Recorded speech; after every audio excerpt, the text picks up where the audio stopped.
ആകാശവാണി. നമസ്കാരം.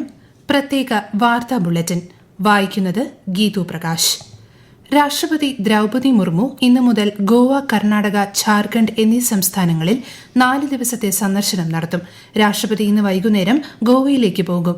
നാളെ കർണാടകയിലെ കാർവാർ തുറമുഖത്ത് നിന്ന് അന്തർവാഹിനിയിൽ കടൽ യാത്ര നടത്തും. 5ാമത് ചീഫ് സെക്രട്ടറിമാരുടെ ത്രിദിന ദേശീയ സമ്മേളനത്തിന് ന്യൂഡൽഹിയിൽ തുടക്കമായി. ഇന്നും നാളെയും പ്രധാനമന്ത്രി നരേന്ദ്രമോദി സമ്മേളനത്തിന് അധ്യക്ഷത വഹിക്കും. ദേശീയ വികസന മുൻഗണനകളെക്കുറിച്ചുള്ള സംവാദങ്ങളിലൂടെ കേന്ദ്ര സംസ്ഥാന പങ്കാളിത്തം ശക്തിപ്പെടുത്തുന്നതിലെ സുപ്രധാന നാഴികക്കല്ലാണ് സമ്മേളനം. കേരളത്തിലെ ജില്ലാ, ബ്ലോക്ക്, ഗ്രാമപഞ്ചായത്തുകളിലെ പ്രസിഡന്റുമാരെയും വൈസ് പ്രസിഡന്റുമാരെയും ഇന്ന് തെരഞ്ഞെടുക്കും. പ്രസിഡന്റുമാരുടെ തെരഞ്ഞെടുപ്പ് രാവിലെ 10:30 ആരംഭിച്ചു. വൈസ് പ്രസിഡന്റുമാരുടെ തെരഞ്ഞെടുപ്പ് ഉച്ചയ്ക്ക് ശേഷം 2:30 നടക്കും. Corporation mayor, deputy mayor, municipal chairperson, deputy chairperson തെരഞ്ഞെടുപ്പുകൾ ഇന്നലെ നടന്നിരുന്നു. ആലപ്പുഴയിൽ പക്ഷിപ്പനി റിപ്പോർട്ട് ചെയ്ത സ്ഥലങ്ങളിൽ രോഗപ്രതിരോധ പ്രവർത്തനങ്ങളുടെ ഭാഗമായി പക്ഷികളെ കൊന്നൊടുക്കുന്ന പ്രവൃത്തി ഇന്നും തുടരും. പ്രഭവ കേന്ദ്രത്തിന് 1 കിലോമീറ്റർ ചുറ്റളവിൽ പക്ഷി വളർത്തലും വിപണനവും ഉപയോഗവും ഒരാഴ്ചത്തേക്ക് നിരോധിച്ചിട്ടുണ്ട്. കേരളത്തിൽ തീവ്ര വോട്ടർ പട്ടിക പരിഷ്കരണത്തിന്റെ ഭാഗമായി പ്രസിദ്ധീകരിച്ച കരട് വോട്ടർ പട്ടികയിന്മേലുള്ള പരാതികളും അവകാശവാദങ്ങളും ജനുവരി 22 വരെ സമർപ്പിക്കാം.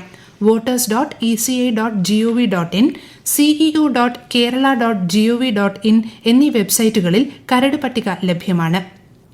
പട്ടികവർഗ വികസന വകുപ്പിന്റെ കീഴിൽ പ്രവർത്തിക്കുന്ന മോഡൽ റെസിഡൻഷ്യൽ സ്കൂൾ വിദ്യാർത്ഥികളുടെ സംസ്ഥാനതല കലാമേള സർഗോത്സവം 2025 നാളെ കണ്ണൂരിൽ ആരംഭിക്കും. മന്ത്രി രാമചന്ദ്രൻ കടന്നപ്പള്ളി മേള ഉദ്ഘാടനം ചെയ്യും.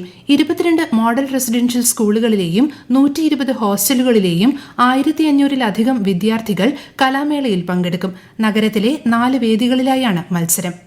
പ്രധാനമന്ത്രി നരേന്ദ്രമോദി ആകാശവാണിയിലൂടെ ജനങ്ങളുമായി ആശയങ്ങൾ പങ്കുവയ്ക്കുന്ന പ്രതിമാസ പ്രഭാഷണ പരിപാടി മൻ കി ബാത് നാളെ രാവിലെ 11-ന്. പരിപാടിയുടെ 129ാം പതിപ്പാണിത്. തൃശൂർ കോർപ്പറേഷൻ മേയറാകാൻ DCC പ്രസിഡന്റ് ജോസഫ് ടാജറ്റ് പണം ചോദിച്ചു എന്ന ആരോപണം ഉന്നയിച്ചതിന് പിന്നാലെ കോൺഗ്രസ് കൌൺസിലർ ലാലി ജെയിംസിനെ പാർട്ടി സസ്പെൻഡ് ചെയ്തു. പാർട്ടിക്ക് വേണ്ടിയാണ് DCC പ്രസിഡന്റ് പണം ചോദിച്ചതെന്ന് ലാലി പറഞ്ഞിരുന്നു. പൈസയാണോ മേയർ സ്ഥാനത്തിന് മാനദണ്ഡമായതെന്ന് സംശയമുണ്ടെന്നും ലാലി ജെയിംസ് കഴിഞ്ഞ ദിവസം പരസ്യ പ്രസ്താവന നടത്തിയിരുന്നു.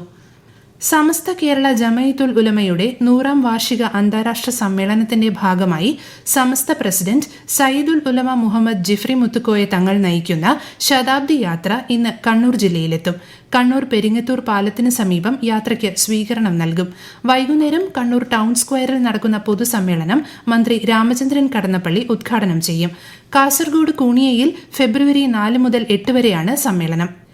84ാമത് ഇന്ത്യൻ ചരിത്ര കോൺഗ്രസിന് നാളെ തലശ്ശേരി ഗവൺമെന്റ് ബ്രണ്ണൻ കോളേജിൽ തുടക്കമാകും. ഞായറാഴ്ച രാവിലെ മുഖ്യമന്ത്രി പിണറായി വിജയൻ സമ്മേളനം ഉദ്ഘാടനം ചെയ്യും. രാജ്യത്തിന്റെ വിവിധ ഭാഗങ്ങളിൽ നിന്ന് 1000 പ്രതിനിധികൾ കോൺഗ്രസിൽ പങ്കെടുക്കും. ശ്രീലങ്കയ്ക്കെതിരായ വനിതാ T20 പരമ്പരയിലെ 3ാം മത്സരത്തിൽ ഇന്ത്യയ്ക്ക് 8 വിക്കറ്റ് ജയം. ഇന്നലെ തിരുവനന്തപുരം കാര്യവട്ടം ഗ്രീൻഫീൽഡ് സ്റ്റേഡിയത്തിൽ നടന്ന മത്സരത്തിൽ വിജയം നേടിയതോടെ 5 മത്സരങ്ങൾ അടങ്ങിയ പരമ്പരയിൽ ഇന്ത്യ 3-0 മുന്നിലെത്തി. പരമ്പരയിലെ 4ാം മത്സരം നാളെ തിരുവനന്തപുരത്ത് നടക്കും. കണ്ണൂർ കൂത്തുപറമ്പിനടുത്ത് നീർവേലിയിൽ ഒരു വീട്ടിലെ 3 പേരെ മരിച്ച നിലയിൽ കണ്ടെത്തി. 20 വയസ്സുള്ള കിഷന്റെ അമ്മൂമ്മ VK റജി, അമ്മൂമ്മയുടെ സഹോദരി VK റോജ എന്നിവരാണ് മരിച്ചത്. ചെറുമകന്റെ മരണത്തെ തുടർന്നുണ്ടായ വിഷമത്തിലാണ് മറ്റു 2 പേരും മരിച്ചത് എന്നാണ് വിവരം.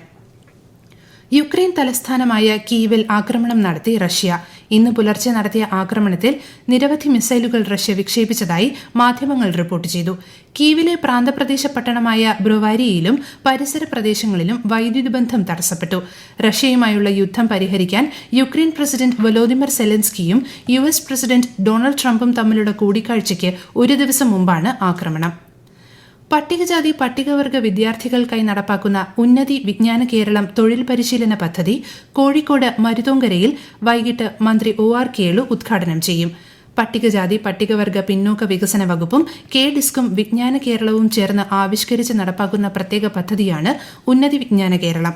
ഇന്റേൺഷിപ്പുകൾ, തൊഴിൽ അപ്രന്റീസ്ഷിപ്പുകൾ എന്നിവ വഴി അടുത്ത മാർച്ച് 31-നകം 10,000 തൊഴിലവസരങ്ങൾ സൃഷ്ടിക്കുകയാണ് പദ്ധതിയുടെ ലക്ഷ്യം. പ്രത്യേക വാർത്താ ബുള്ളറ്റിൻ കഴിഞ്ഞു. അടുത്ത വാർത്താ പ്രക്ഷേപണം ഉച്ചയ്ക്ക് 12:30-ന്.